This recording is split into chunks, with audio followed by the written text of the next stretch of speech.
खोज के कार्य, this is a very important जो एग्जाम में पूछा जाता है, वाइवा में पूछेगा एग्जामिनर कि खोज के कार्य बताइए। तो ये आचार्य चरक ने खोज के कार्य से संबंधित श्लोक दिया है, बहुत इंपॉर्टेंट है। हाँ, बार-बार कह रहा हूं, एग्जाम में आता है।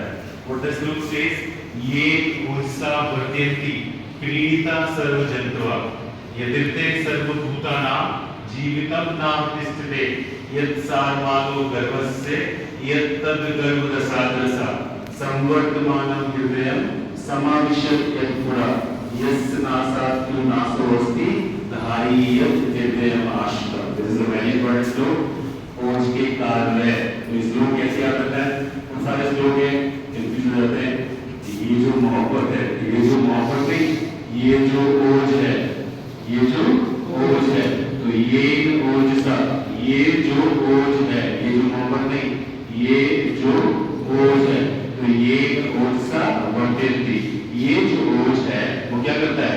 क्रीडिता सर्वजंतुवा, जितने भी लिविंग बीइंग्स हैं, जितने भी एनिमल्स हैं, जितने भी लिविंग बीइंग्स हैं, उन सब में उनकी लाइफ को जिंदा रखता है। ये जो ओज है, जितने भी लिविंग बीइंग्स हैं, उनकी लाइफ को, उनके प्राण को पोषण प्रदान करता है या उनको जीवित रखता है। कौन?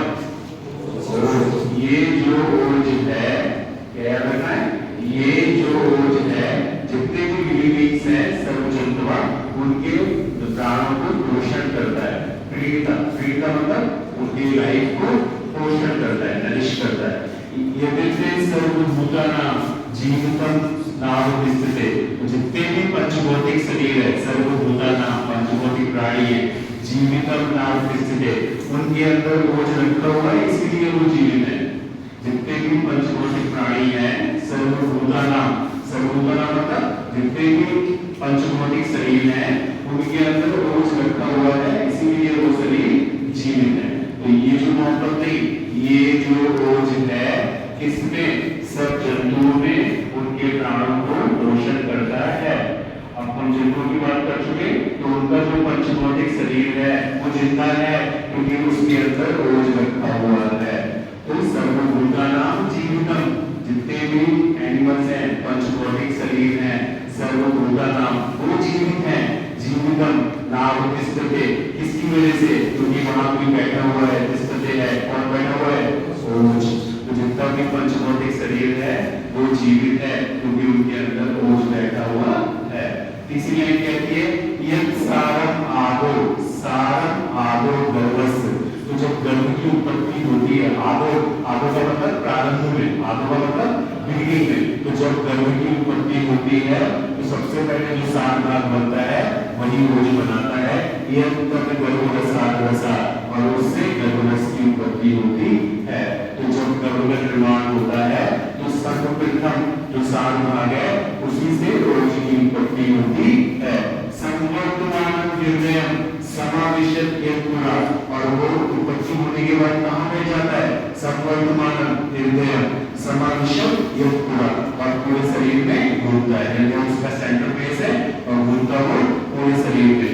यस्य नासात्, अगर इसका नाश हो जाएगा, नासो अस्ति, तो वो पंचभौतिक शरीर का भी नाश कर देगा। धार्यश्च, धारी यत् हृदयम् आश्रितम्, धारी, धारी के पर्यायवाची शरीर, कितना एकदम छोड़ दो आगे।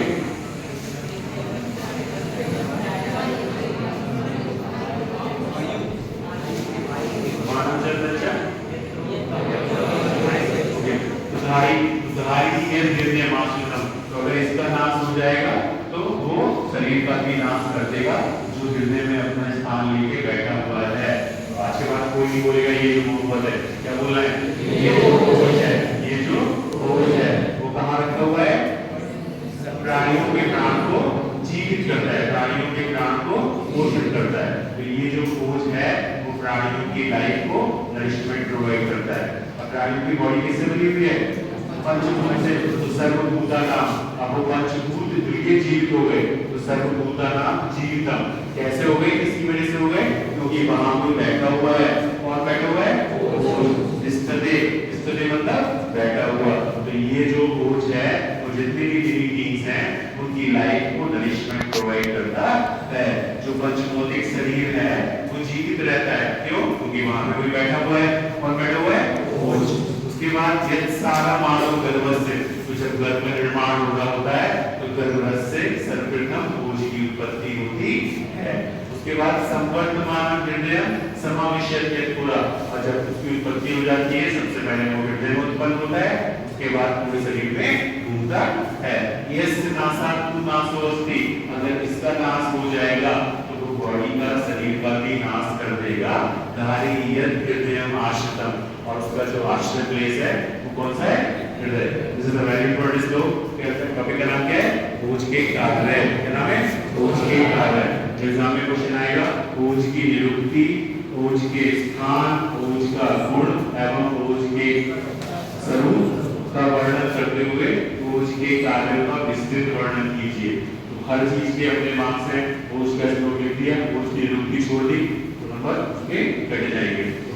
तो एग्जाम में क्वेश्चन आए तो रीड द क्वेश्चन और उसके हिसाब से लिखना है क्या पूछा गया है। ओज की निरुक्ति, उसके 2 नंबर है। ओज के गुण, उसके 2 नंबर है। ओज का स्वरूप, उसके 2 नंबर है। ओज के कार्य, क्योंकि वो बड़ा 4 का श्लोक है, उसके 5 नंबर है। समझ आया? तो ओज की निरुक्ति, ओज के स्थान, ओज का गुण एवं ओज के स्वरूप एवं ओज के कार्य का विस्तृत वर्णन कीजिए। ठीक है।